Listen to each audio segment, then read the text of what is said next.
Vamos lá para mais uma edição do resumo da semana. Hoje os destaques são a recuperação do mercado imobiliário e da construção civil, a prévia do IGPM de outubro e a continuidade da alta nos preços dos materiais de construção, a alta no estoque de escritórios em São Paulo e a desistência dos IPOs da House e da Patrimar. Vamos lá?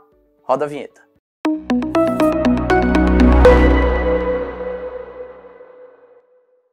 Um estudo realizado pelo Itaú Unibanco e publicado pelo Estadão essa semana mostra que apenas 4 dentre 14 setores da economia conseguiram recuperar as perdas causadas pela pandemia do novo coronavírus, e dentre eles está a construção civil.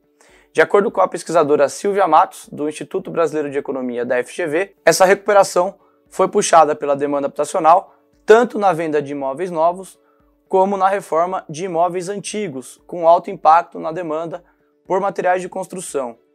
Para a pesquisadora, a alta nas reformas foi puxada pelo auxílio emergencial, que é direcionado às famílias de mais baixa renda. Da mesma forma, a aquisição de imóveis novos também ficou concentrada na demanda habitacional de produtos econômicos, que estão inseridos no programa Casa Verde e Amarela, que é o antigo Minha Casa Minha Vida. Já uma pesquisa do IPEA, que é o Instituto de Pesquisa Econômica Aplicada, mostra que a construção civil cresceu 2,7% em julho em relação a junho de 2020, alcançando o maior nível de atividade desde dezembro de 2017. Desde o início da pandemia, o setor recuou 4,6% em março e depois 16,4% em abril, quando foi considerado aí o fundo do poço em praticamente todos os setores, incluindo a construção civil. Essa comparação sempre em relação ao mês anterior. Desde então, a atividade cresceu 17,4% em maio, 7,8% em junho e 2,7% em julho, como eu disse. Essa retomada do setor ficou muito evidente nas prévias operacionais das incorporadoras listadas na Bolsa de Valores. MRV, Direcional e Moura do Bo bateram recordes de vendas líquidas no terceiro trimestre, e considerando as 7 incorporadoras que divulgaram seus resultados prévios até essa semana, todas obtiveram avanço nas vendas líquidas em relação ao segundo trimestre de 2020 e também, o que é mais importante, na comparação com o terceiro trimestre de 2019. Os meses de julho, agosto e setembro também foram marcados pela retomada dos lançamentos após um represamento óbvio que ocorreu no primeiro semestre devido aos efeitos da pandemia. Percentualmente, a Iven apresentou a maior alta, de 160% na comparação com o terceiro trimestre de 2019 e de 264% em relação ao segundo trimestre, também essa variação muito grande, justamente por causa desse represamento que eu mencionei. A MRV lançou 15% a mais na comparação anual, sendo que já vinha de um ano muito positivo em 2019. O que é importante a gente tirar desses números? A retomada já ocorre em todas as faixas de renda do mercado imobiliário, porque inicialmente os empreendimentos econômicos é que lideraram essa recuperação, até pelo fato de ser uma demanda de necessidade e que conta com descontos e subsídios do FGTS, mas essa recuperação, como indicado nas prévias operacionais, já se estendeu para todos os segmentos. A matéria completa sobre essas prévias operacionais você pode conferir no site da Smartus, smartus.com.br. Já o indicador de antecedente do mercado imobiliário, divulgado pela Abrainc também essa semana, que é elaborado pela FIP a partir de dados da Prefeitura de São Paulo, mostra que foram concedidos 973 alvarás para a construção de novos empreendimentos verticais nos 12 meses encerrados em setembro. Trata-se, portanto, de uma alta superior a 10% em relação aos 12 meses precedentes e do novo recorde da série histórica iniciada em 2000.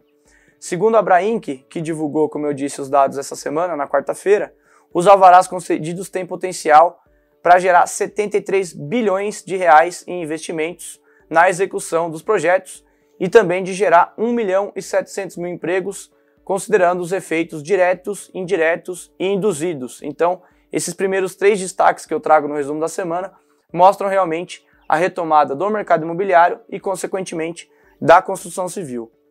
Dados divulgados pela FGV essa semana mostram que o IGPM registrou alta de 1,97% na primeira prévia de outubro.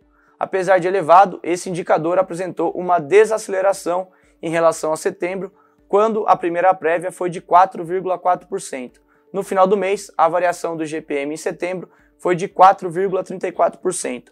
Com esse resultado prévio de outubro, o IGPM apresenta agora uma alta de 16,6% em 2020 e de 19,4% nos últimos 12 meses. Esse indicador é utilizado para reajustar os valores dos contratos de aluguel residencial. E é importante salientar que o Índice Nacional de Custo da Construção, que é o INCC, tem peso de 10% na variação do IGPM. E no mês de setembro, esse indicador subiu 1,16%, novamente impactado pela alta no preço dos equipamentos e dos materiais de construção, que apresentaram uma elevação média de 3,08%. Segundo a Cebic, essa foi a maior alta mensal da categoria desde dezembro de 2002, portanto dos últimos 18 anos. A economista da Cebic, Ieda Vasconcelos, destacou que o centro da meta inflacionária em 2020, do IPCA, de acordo com o Ministério da Economia, é de 4%, o que evidencia o quanto o aumento nos custos do material de construção em setembro foi expressivo. Como eu disse, de 3,08%, sendo que a meta da inflação para o ano inteiro aqui no Brasil é de 4%.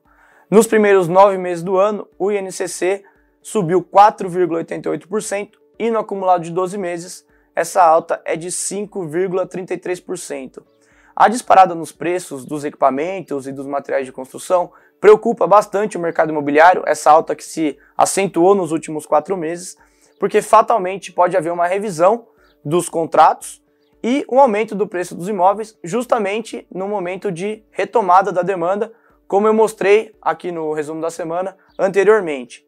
Um outro indicador importante é o Índice Nacional da Construção Civil, mais conhecido pela sigla SINAP, que avançou 1,44% em setembro, segundo divulgado pelo IBGE. Essa foi a maior variação mensal desde julho de 2013. Então todos os dados convergindo e preocupando o mercado imobiliário e também as construtoras. O estoque de escritórios corporativos de alto padrão nas principais regiões comerciais de São Paulo cresceu ao longo do terceiro trimestre de 2020, com a entrega de 3 grandes novos empreendimentos, de acordo com a Sila Brasil. Juntos, eles somam quase 78 mil metros quadrados de área e, entre os imóveis entregues, destaque para o Birman 32, que é localizado na Faria Lima e tem quase 50 mil metros quadrados de área privativa, tendo um de seus inquilinos, o Facebook. Outro empreendimento entregue é o Centenário da BR Properties, com 16 mil metros quadrados distribuídos em 5 andares e que foi totalmente locado pela WeWork, a empresa de coworkings.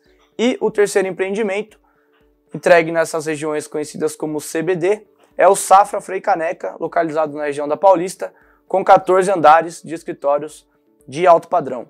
E para fechar essa edição do resumo da semana, a plataforma de locação de apartamentos House, que é da incorporadora Vitacom, e a construtora Patrimar desistiram da realização de seus IPOs, de acordo com informações publicadas nesta quarta-feira no site da CVM, a Comissão de Valores Mobiliários. De acordo com a matéria publicada no portal Money Times, essa desistência se deve à volatilidade do mercado de ações por causa das incertezas em relação ao controle da pandemia do novo coronavírus e também às instabilidades político-econômicas, tanto nacionais, aqui no Brasil, quanto internacionais, com o retorno da pandemia na Europa e as eleições norte-americanas. Recentemente, 4 incorporadoras abriram capital na Bolsa de Valores, sendo que 3 delas, a Lavi, a Plano & Plano e a Cury, tiveram que negociar abaixo do intervalo estimado.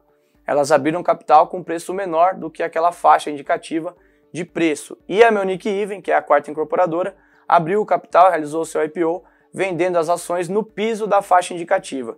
Recentemente, inclusive, nós publicamos no site uma matéria, no site da Smarts, uma matéria mostrando que 3 dos 5 IPOs com maior desvalorização ao longo do ano são justamente do mercado imobiliário. Tá legal? Recados finais, antes de encerrar o vídeo, inscreva-se no canal da Smarts aqui no YouTube, clica no sininho de notificação para sempre ser avisado quando tiver novos vídeos, siga a Smarts nas redes sociais, @SmartsBR, cadastre-se gratuitamente na newsletter semanal acessando o nosso site, é só colocar o seu nome e o seu e-mail, e se você prefere escutar podcast, siga a Smarts no Spotify, Smarts Brasil, também temos um conteúdo voltado para essa plataforma, tá legal? Agradeço mais uma vez pela sua audiência, a gente se vê na próxima edição. Um abraço!